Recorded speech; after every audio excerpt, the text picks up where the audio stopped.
Ah, shit. You ain't see that.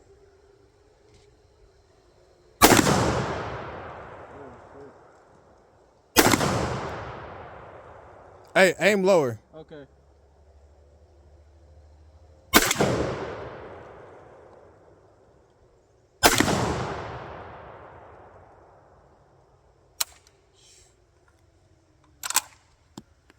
Oh.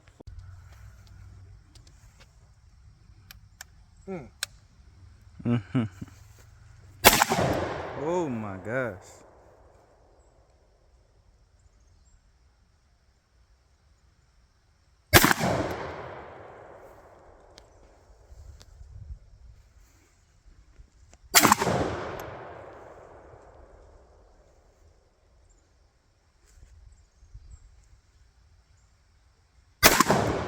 Oh my God. Yo. I seen that. Hit pause.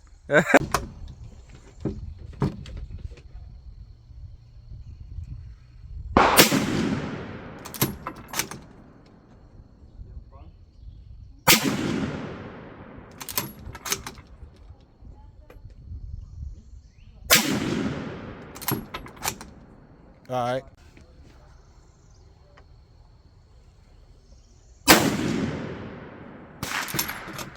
Oh. Damn, I love that shit. You can just slap that bitch back in here.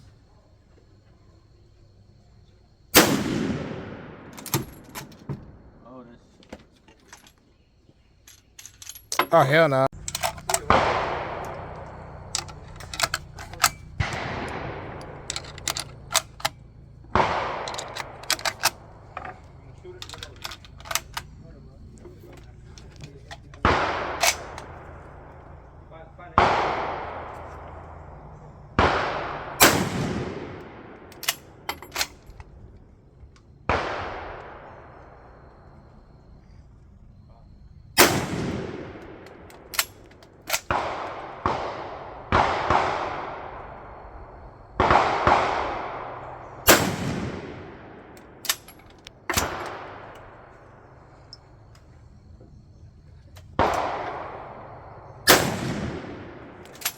That gun is crazy.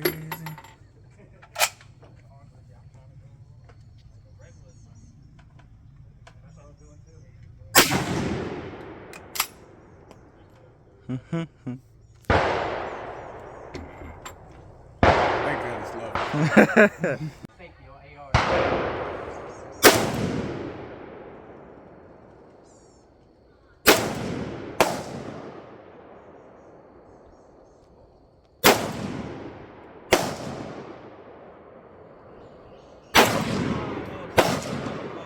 That's way up.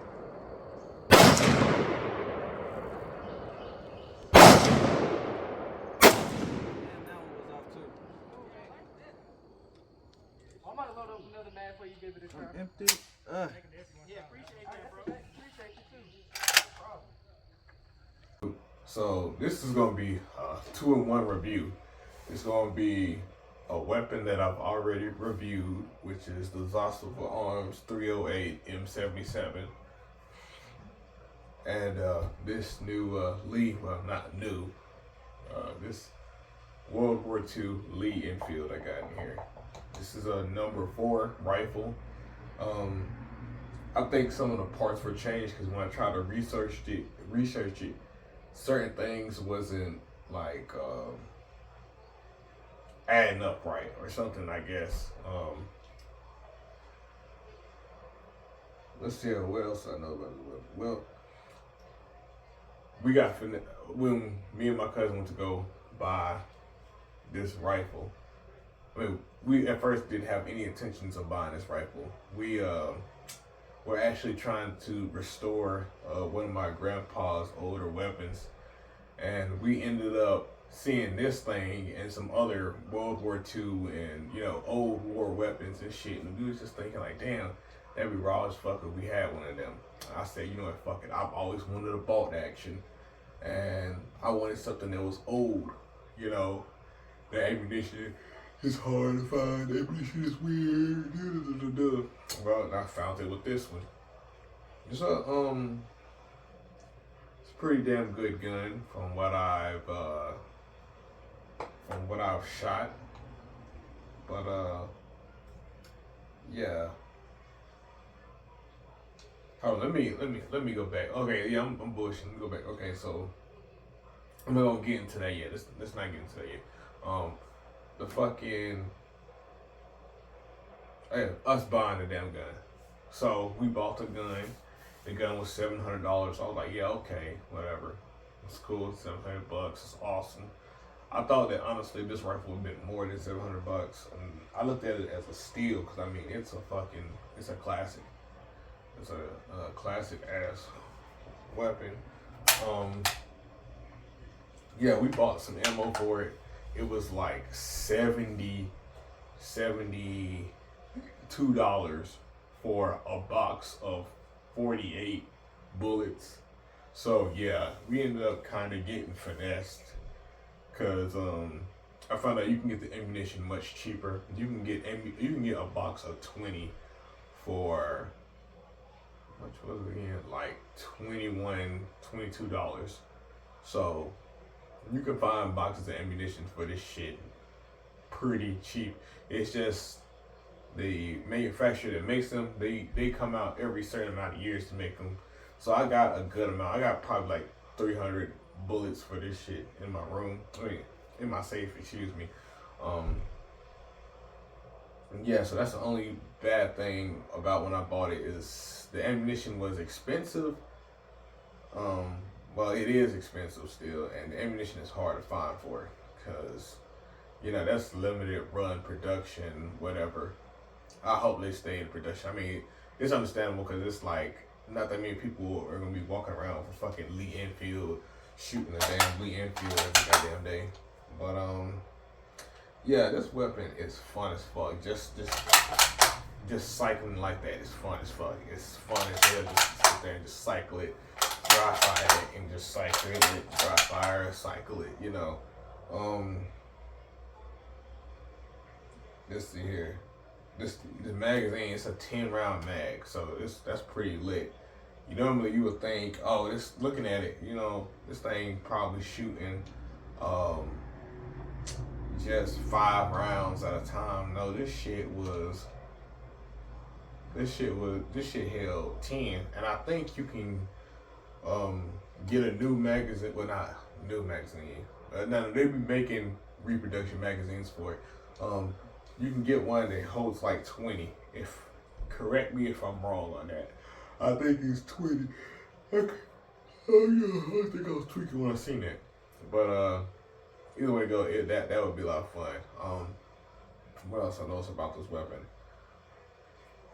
I freaked out when I had put my hand up here on a barrel and I noticed the barrel wiggling a little bit. It turns out that's normal because this gun has a free floating barrel apparently.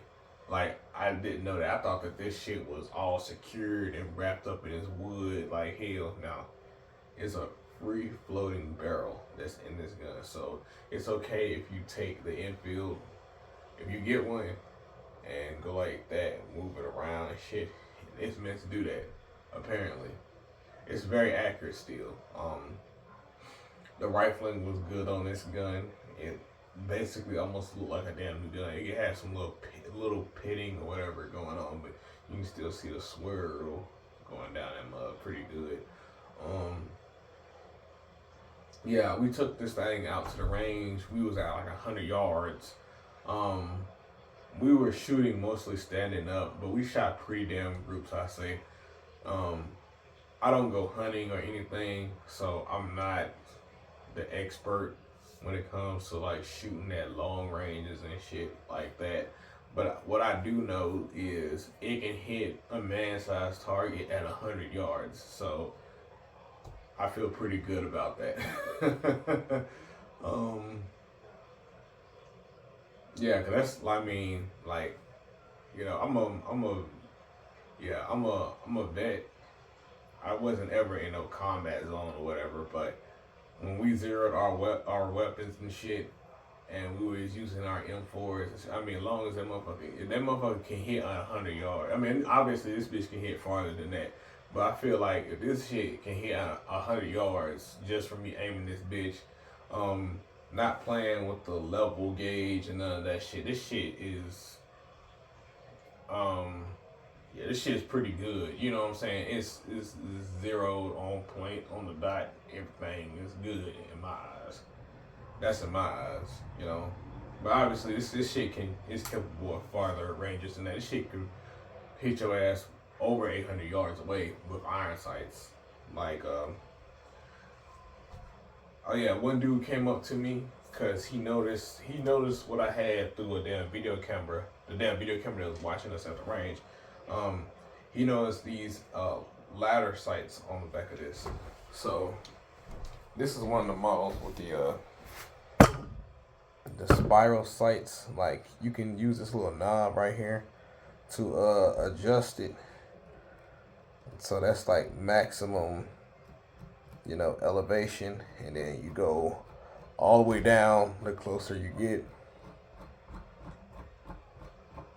So that's why I was shooting at 100 yards. I shot like that shit all the way down, cause I was thinking like, you know, ain't no point having that bitch up even just a little bit. The action is spring assisted.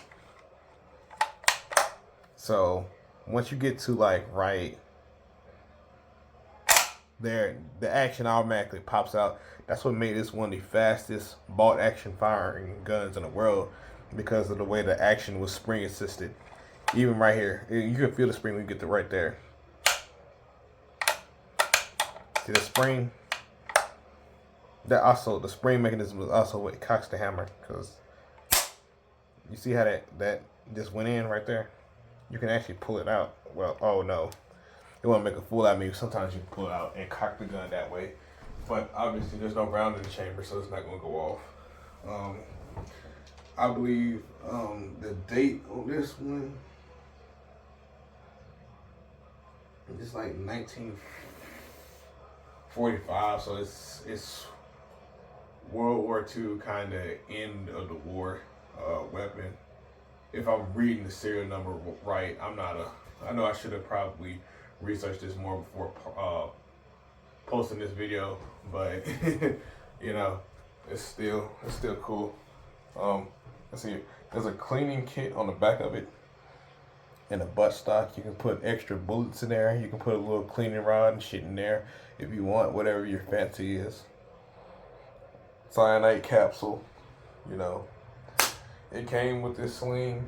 Yeah, it's a newer sling, obviously. I don't know, it feels pretty good. Let's see here. There's a view of the front sight and all that. Now, enough of that. Oh yeah, by the way, people were calling that bitch a musket. Motherfuckers were saying like, motherfuckers at the range like, damn bro, what you doing with that musket right there? I got hella compliment. Oh yeah, another thing, damn, I forgot to tell you about that. At the range, I found out the corrosive ammunition, the shit I bought for like $72, that was overpriced as fuck. That shit had paper in it. Cause every time I shot a shot, it was like paper would come out the barrel. Like little pieces, like almost like confetti. Like that was weird. And the bullets smell like eggs. Like the ammunition I shot for it, the corrosive ammunition stunk for it. I don't get it. It'd probably be some type of damn ingredient they had in that bitch. Anyhow, on to the next gun. This right here. Yeah, she done changed quite a bit since the last time you seen her. I posted a little preview in the shotgun review. I don't know if y'all seen that, but I posted a preview of how it looks, and I must say I am proud of this form of the weapon. I don't think I'm gonna do anything else to this weapon.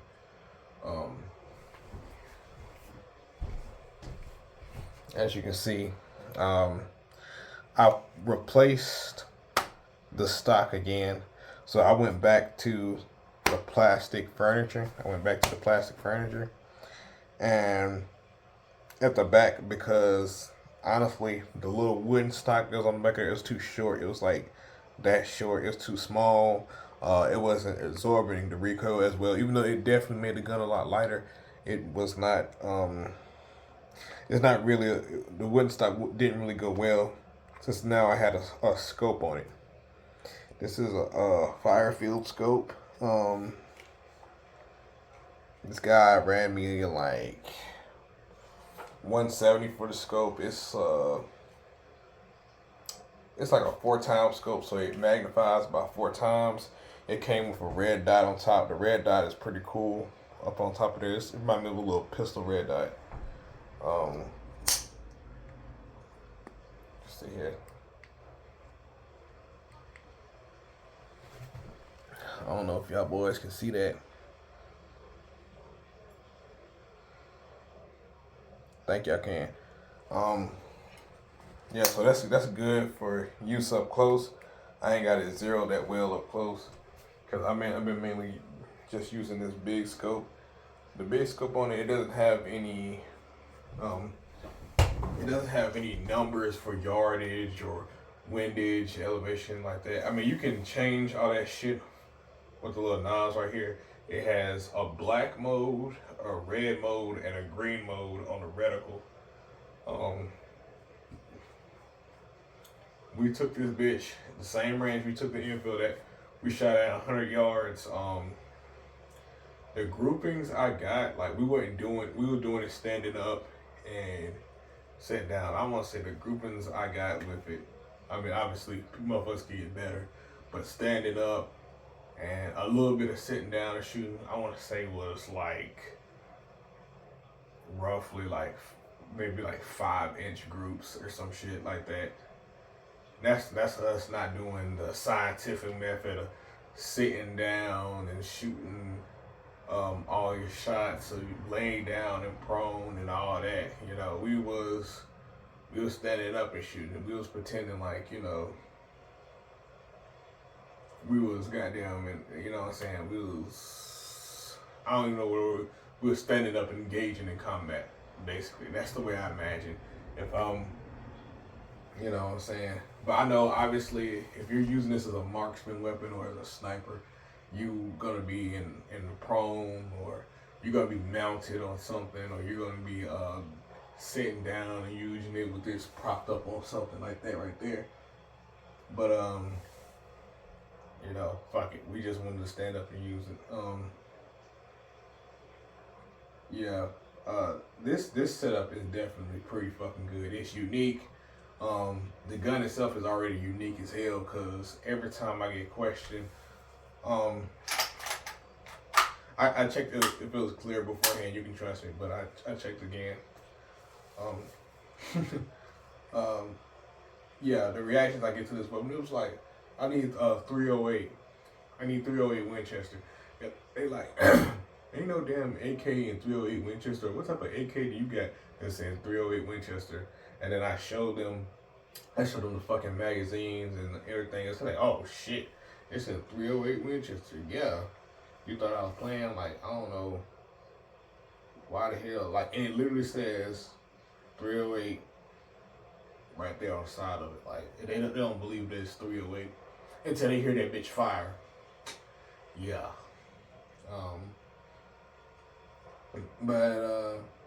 Yeah, and if you want, I don't want to go into depth with this weapon too much, but I will say, after you break it in, it runs fantastically. We were at the range, we were shooting steel case ammo. It eats up brass ammo pretty damn good. Like, I done ran Hornady ammo through it. Sterling bullet, some, whatever the name of that shit is. PMC, this shit called Max Tech. It's like this steel Russian ammo. It ran that shit good. And that shit loud as hell. I don't know what type of powder they got in that shit, but it seemed like it's higher pressured stuff than the brass. Let's see here. But yeah, like I said, the stock, it goes along well, a lot better with the scope. Oh yeah, the scope mount. Yeah. So this scope mount is from the Zastava Arms website, and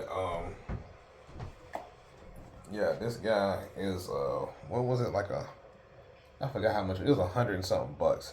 It holds onto the scope very well. It got a little thing you can flip it off, flip it on. I just go ahead and tighten it down so tight where I can't even if I do like that, it won't make a difference. Cause I'm like, why the fuck will I take it off? I want a scope on there for a reason, you know. I don't want this shit falling off on me.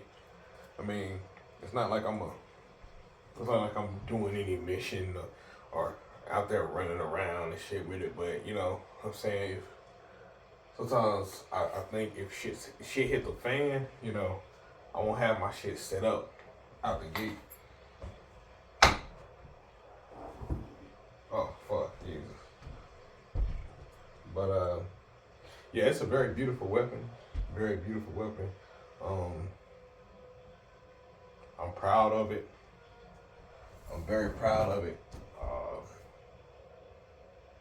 It was fun going out to the range and finally being able to shoot at long range, because most times we take it to a damn indoor range and it's 25 yards and y'all not really, you know, using the rifle the way it's meant to be used. We enjoyed ourselves. Yeah, as you seen earlier in the video where I had those clips of us shooting them guns. Yeah, we had fun. It was worth it. We was hungry as hell though, because it was like a 45-minute drive out from where we live, but it was worth it. It was very worth it. We had a good time, good ass time. The range personnel were nice as fuck, and I left a little donation. I gave them $20 extra. Yeah. Anyhow, guys, that wraps up this video. Y'all stay blessed, y'all stay focused, and y'all have an excellent work week.